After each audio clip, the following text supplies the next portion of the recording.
अस्सलाम वालेकुम व्यूवर्स। हज़रत इब्राहिम बिन अदम रहमतुल्लाह जो अपने ज़माने में एक बहुत बड़े बादशाह थे। एक बार उनका दरबार लगा हुआ था। सारे अरकान और वज़ीर लोग मौजूद थे और बहुत सारे दूसरे लोग भी बैठे हुए थे। उसी दौरान एक आदमी ने उनके महल के अंदर घुसने की कोशिश की। उसको दरबानों ने रोकना चाहा तो उसने कहा कि मैं यहाँ अपना सामान रखकर कुछ देर आराम करना चाहता हूँ। दरबानों ने उससे कहा कि तू बेवकूफ़ है, तुझे मालूम नहीं कि ये बादशाह का दरबार है, ये उसका महल है। उसने कहा कि दरबार है, मैं तो समझता हूँ कि ये एक सराय है, मुसाफिर खाना है, इसलिए मैं कुछ देर यहाँ रुकना और आराम करना चाहता हूँ। ये हुज्जत और बहस हो रही थी कि बादशाह की नज़र उस पर पड़ गई। इब्राहिम बिन अदम ने हुक्म दिया कि क्या बहस हो रही है, उसको बुला कर लाओ। अब उस आदमी को पकड़कर बादशाह के सामने पेश किया गया और बताया गया कि ये आदमी महल में आराम करना चाहता है और कहता है कि ये सराय और मुसाफिर खाना है।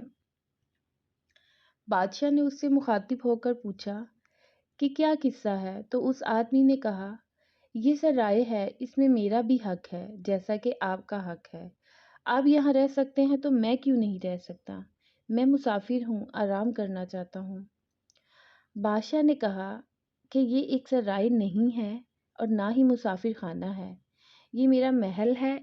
उस आदमी ने बादशाह से पूछा कि आपसे पहले यहाँ कौन था? बादशाह ने कहा, मेरा बाप था। उस आदमी ने फिर पूछा कि उनसे पहले कौन था? बादशाह ने कहा कि मेरा दादा था। उसने पूछा कि उससे पहले कौन था? बादशाह ने कहा कि मेरा परदादा था। ये तो नस्ल दर नस्ल हमारे ख़ानदान में हुकूमत चली आ रही है।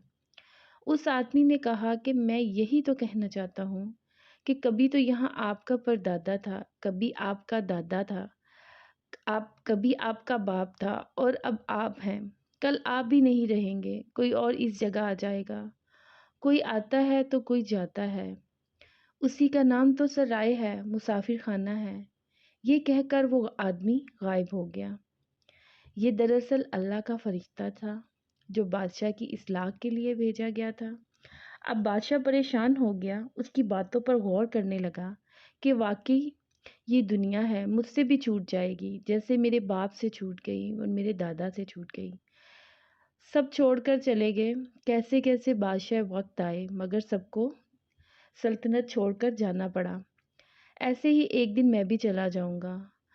अब जब रात हुई तो ये बातें सोच सोच कर बादशाह को नींद नहीं आई।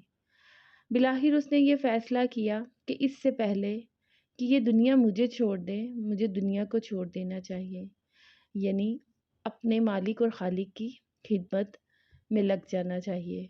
उन्होंने हुकूमत छोड़ दी और हज़रत फ़ज़ैल बिन अय्याज़ रहमतुल्लाह की खिदमत में चले गए। खुदा हाफिज़।